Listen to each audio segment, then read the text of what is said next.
नमस्कार दोस्तों, स्वागत है आप सभी का उत्तराखंड के इतिहास के एक और न्यू सेशन में। तो आज हम उत्तराखंड का इतिहास प्रारंभ करने वाले हैं। तो सबसे पहले हम थोड़ा सा उत्तराखंड के बारे में हमें कहाँ कहाँ से जानकारी मिलती है उसके बारे में थोड़ा सा देख लेते हैं। देखिए, उत्तराखंड इतिहास के बारे में हमें जानकारी शिलालेख, मुद्रा, ईंट लेख, मूर्ति पीठिका लेख आदि से प्राप्त होता है। अब देखिए, उत्तराखंड के बारे में हमें जानकारियाँ शिलालेख से पता चलता है, जैसे कि कालसी शिलालेख है, इसके बारे में हम आगे पढ़ेंगे। मुद्राओं से पता चलता है, कई राजवंशों की मुद्राएं हमें उत्तराखंड में मिली है। कुड़िंद वंशों की मुद्राएं हमें मिली हैं, यदु राजवंश की मुद्राएं हमें मिली हैं। ठीक है, तो इनसे भी हमें उत्तराखंड के बारे में या उत्तराखंड के इतिहास के बारे में काफ़ी जानकारी मिलती है। ईंट लेख हो गए, जैसे कि ईंट होती है तो ईंट पे अलंकृत किया गया होता है, अलंकृत मतलब लिखा हुआ होता है, और वहाँ से भी हमें इतिहास की जानकारी प्राप्त होती है। और मूर्ति पीठिका लेख से भी हमें उत्तराखंड के बारे में जानकारियाँ प्राप्त होती है। तो इन पर हम आगे डिटेल में चर्चा करेंगे। तो शुरू करते हैं उत्तराखंड का इतिहास, और सबसे पहले हम देखते हैं शिलालेख। तो कालसी का शिलालेख बहुत ही इम्पोर्टेंट है। तो कालसी शिलालेख को बताने का मेरा सबसे पहले उद्देश्य ये है कि इसके बाद हम कुड़िंद वंश को जब पढ़ते हैं तो हमें आसानी हो जाती है। ठीक है, तो शुरू करते हैं बिना किसी देरी के। अब देखिए, कालसी शिलालेख या आप शिलालेख को अभिलेख भी कह सकते हैं। देखिए, कालसी जो है यह आपका देहरादून में स्थित है। ठीक है, और अशोक का यह 13वें क्रम का शिलालेख है, जो कि प्राकृत भाषा में है।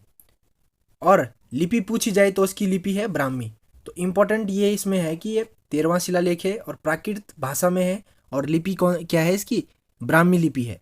ठीक है, और देहरादून से 50 किलोमीटर की दूरी पर यह स्थित है। ठीक है, नेक्स्ट है कालसी यमुना और टॉन्स नदियों के संगम पर स्थित है। और जो कालसी है यह आपका यमुना और टॉन्स नदियों के संगम पर है।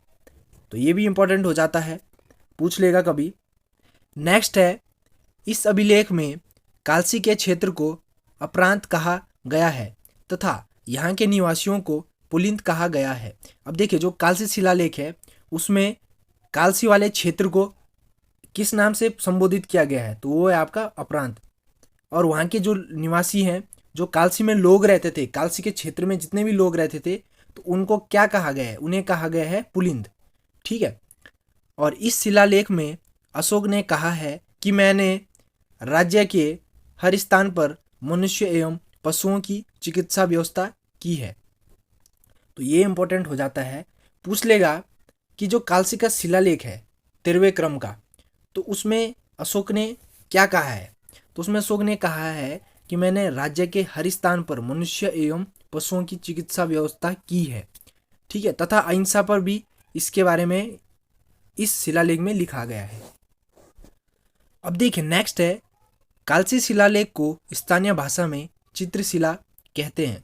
अब देखिए, जो कालसी के लोग हैं वह जो कालसी शिलालेख है उसको स्थानीय भाषा में किस नाम से पुकारते हैं, तो वो है आपका चित्रशिला।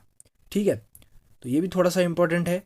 नेक्स्ट है, इस अभिलेख की खोज 1860 में जॉन फॉरेस्टर ने की थी। ये बहुत ही ज़्यादा इंपॉर्टेंट है, अगर ये पूछ लेगा कि इसकी खोज किसने की, तो जॉन फॉरेस्टर ने। और खोज कब की, 1860 में।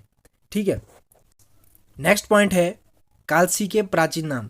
कालसी का प्राचीन नाम है कालकुट, और कालसी को हम शुद्धनगर भी कह सकते हैं। कालसी का दूसरा नाम शुद्धनगर भी इसे कहते हैं।